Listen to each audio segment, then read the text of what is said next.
हर रोज एक नई कहानी देखने के लिए चैनल को सब्सक्राइब करें और बेल आइकन दबाना ना भूलें। निशा और अनीशा पढ़ी लिखी दो बहनें थी।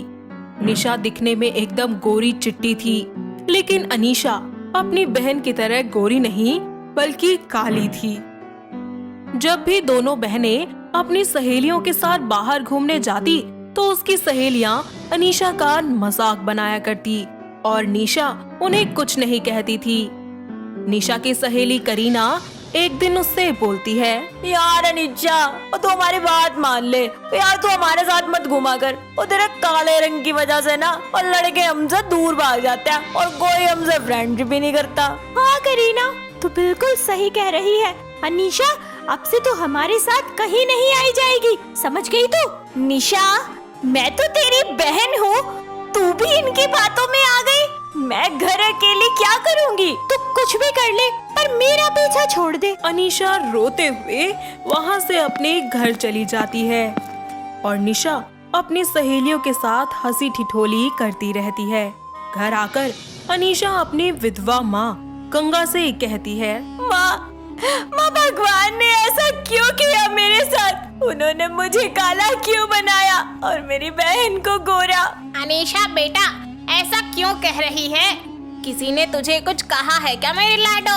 हाँ माँ, आपकी गोरी बेटी निशा ने आज सारे दोस्तों के सामने अपनी ही बहन के कालेपन का मजाक बनाया और कहा कि मैं उनसे दूर रहा करूं। अनीशा बेटी चुप हो जा, ज्यादा रो मत। भगवान जो करते हैं ना अच्छे के लिए ही करते हैं। मैं तेरी शादी जल्दी ही करवा दूंगी। माँ, मुझे ऐसी काली लड़की से भला कौन शादी करेगा?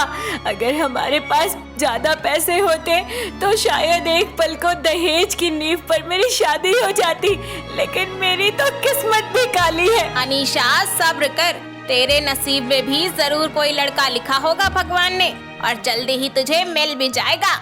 अगले दिन गंगा उसी सब्जी लेने के लिए बाजार भेज देती है।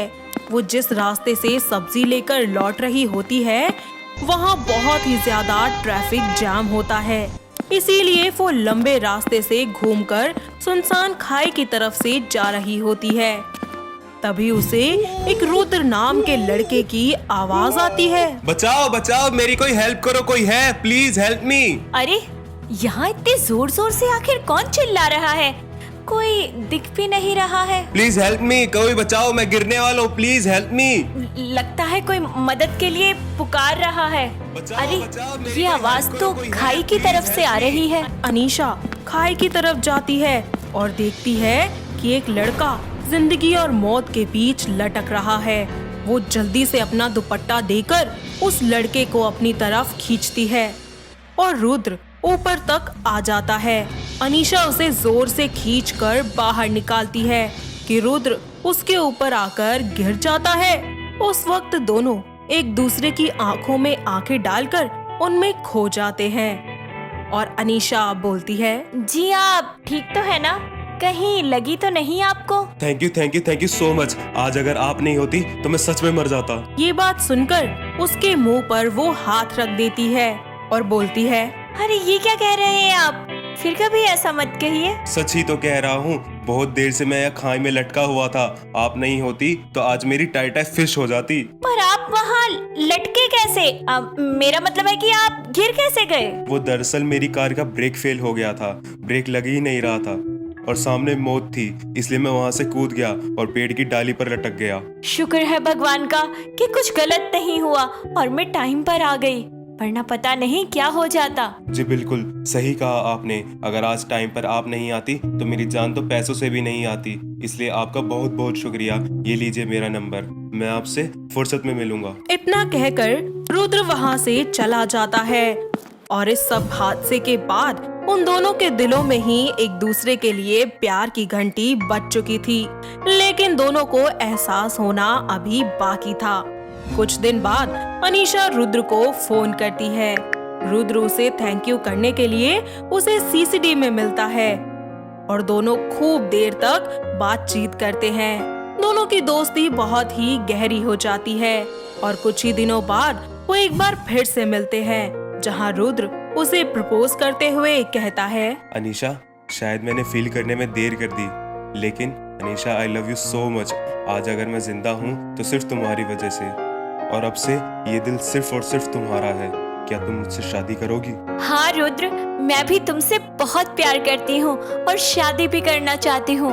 लेकिन रुद्र, मैं तुमसे शादी कैसे कर सकती हूँ? क्यों, तुम शादी नहीं करना चाहती मुझसे? क्योंकि मेरा रंग काला है, जिसकी वजह से तुम्हारे घर वाले मुझे कभी पसंद नहीं करेंगे, और कर भी लिया तो बहुत ताने देंगे। ऐसी कोई बात नहीं है, माँ को जब मैं उस दिन की बात बताऊंगा तो वो इनकार नहीं कर पाएंगी। वक्त गुजरता है और दोनों अपने अपने परिवार में इस रिश्ते के बारे में बता देते हैं। दोनों के घर वाले ही राजी होकर उनकी शादी के लिए सहमति दे देते हैं और दुल्हन के जोड़े में तैयार होकर बैठी अपनी बेटी को देखकर गंगा बोलती है, अनीशा, मैंने कहा था ना, भगवान जो करते हैं वो भले के लिए ही करते हैं। कुछ ही देर में दोनों की शादी संपन्न हो जाती है और अनीशा अपने ससुराल पहुंच जाती है। अपनी बेटी की खुशी की वजह से उसकी सास बीना उसे स्वीकार तो कर लेती है, लेकिन उससे हमेशा ही चिड़ी रहती है। बीना अपनी बहू को बुलाकर एक दिन बोलती है, अरे ऐसा कौन सा पाप कर दिया था मैंने, जो भगवान ने मुझे तुझ जैसी काली कलूटी बैगन लूटी बहू दे दी। माँ जी, आप मुझे ऐसे क्यों बोल रही है?